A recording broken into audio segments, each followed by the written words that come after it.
Istilah metaverse sejatinya bukan hal yang baru.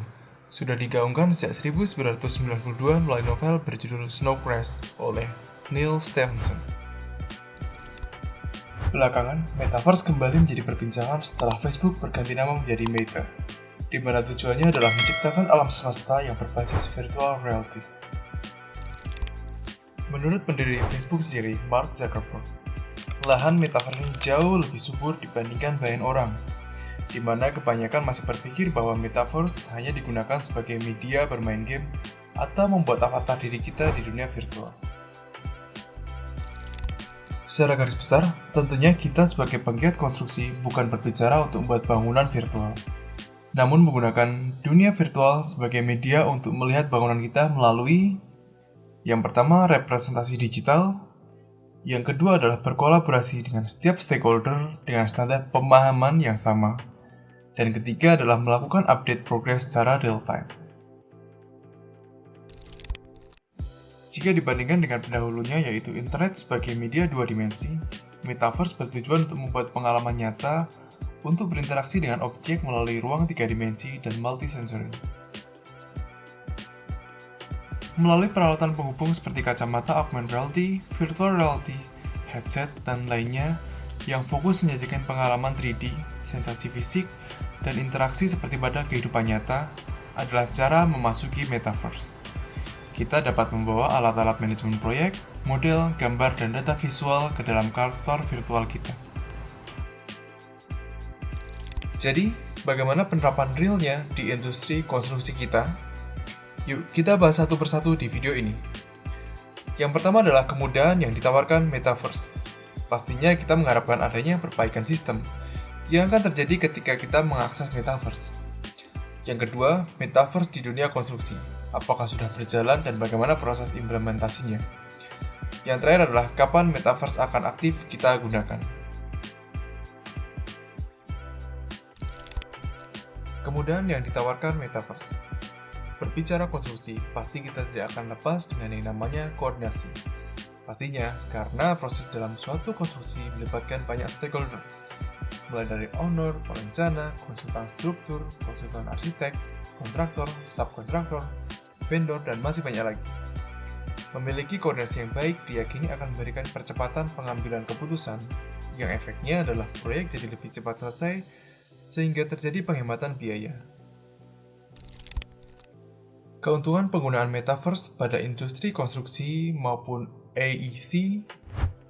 1. Remote collaboration. Tim proyek, owner, dan konsultan dapat berdiskusi dari manapun menggunakan VR.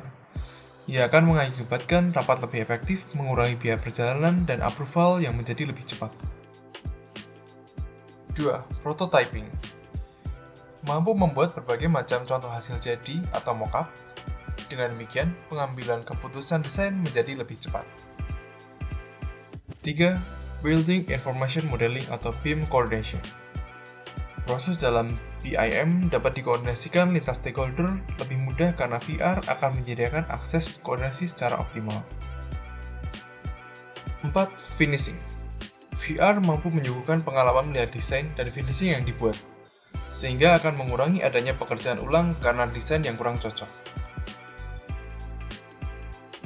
5. Presentation. VR atau AR mampu menyuguhkan presentasi secara full sensor, sehingga semua klien akan mendapatkan pemahaman yang optimal mengenai suatu proyek. Semua dapat dilakukan melalui suatu tempat yang dapat diakses secara bersama-sama walaupun kita sedang ada di rumah atau kantor masing-masing. Revit, SketchUp, dan BIM 360 ke Metaverse. Untuk bisa memudahkan proses koordinasi tersebut, tentunya kita perlu ada bahan diskusi. Dalam hal ini, tentunya kita sedang membicarakan mengenai modeling bangunan yang akan kita bangun. Proses membuat modeling itu sudah sering kita dengar ketika kita membicarakan mengenai Building Information Modeling atau BIM. Yang saat ini semua perusahaan konstruksi tengah berlomba-lomba untuk mengimplementasikan BIM. Toolsnya bisa berupa Revit, SketchUp, Trivial 3D, Navisworks, dan lain-lain. Tentunya ada platform penunjang supaya model-model bangunan kita bisa dimasukkan dan dikolaborasikan ke dalam metaverse. Di antaranya adalah The Wild dan Prospectus by Iris VR. Prospect by Iris VR memusatkan koordinasi antar stakeholder di proyek dan memungkinkan kita mengambil keputusan dengan lebih cepat. Dengan sekali klik, kita bisa menangkap masalah dalam Revit dan Navisworks yang kemudian akan ditindaklanjuti oleh anggota tim. Semuanya ini ada dalam VR. Di sini kita mampu mengcapture bagian yang akan kita diskusikan masalahnya melalui berbagai tools seperti BIM Collab atau Trimble Connect. Proses koordinasi dapat dilakukan di setiap tahap pada bangunan.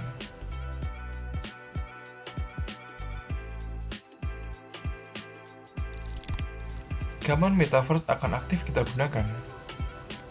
Meski berita tentang Metaverse sudah malang melintang, tapi penggunaan secara real-time masih belum bisa kita lakukan. Masih banyak yang perlu dipersiapkan, khususnya untuk industri konstruksi, di mana kita sudah harus wajib bisa memaksimalkan modeling bangunan, walaupun kenyataannya, penggunaan BIM masih dirasa jauh dari optimal.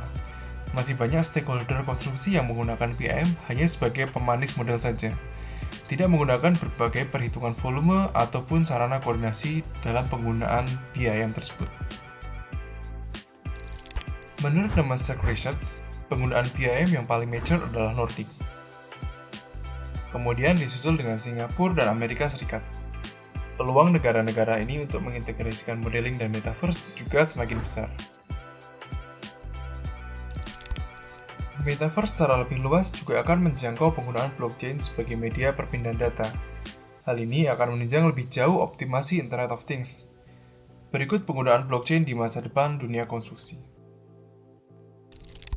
1. Memprediksi pemeliharaan bangunan. Menurut Aon, atau salah satu perusahaan konstruksi terbesar, 95% data hilang ketika transisi pada saat serah terima ke owner. Ledger pada sistem blockchain mampu menyimpan semua proses data yang terjadi pada proyek dengan permanen, seperti garansi, sertifikat, dan proses penggantiannya. Dengan menggunakan BIM, replika digital akan dibuat dan tidak dapat hilang historis perubahannya, yang akan disimpan datanya di dalam blockchain. Monitoring setiap aset dan pemeliharaan akan lebih otomatis lagi jika diintegrasikan dengan AI. 2. Kontrak pintar. Dengan menggunakan sistem blockchain yang tidak terpusat, maka semua data-data kontrak, yaitu kontrak owner, vendor, dan subcon, dapat disimpan dan diakses oleh berbagai stakeholder. Tidak perlu khawatir akan hilang atau dihapus, karena data desentral akan disimpan di berbagai node-node pada jaringan blockchain. Adanya addendum juga akan tercatat pada blockchain sehingga tidak perlu khawatir pada kesulitan saat mengumpulkan bukti-bukti klaim. 3. Pihak ketiga terlibat secara proaktif. Ketika ada banyak kontraktor, subkon, dan vendor yang bekerja, pengawasan tambahan perlu dilakukan untuk memastikan pekerjaan sesuai dengan aturan, baik prosedur kerja maupun keselamatan kerja. Dengan proyek yang terintegrasi dengan teknologi blockchain, pihak ketiga dapat secara mudah terlibat dan mengawasi jalannya proyek. Karena mampu mengakses dokumen-dokumen krusial yang masuk dalam blockchain, misalnya laporan progres, jadwal, hingga tagihan. 4. Mempercepat proses pembayaran.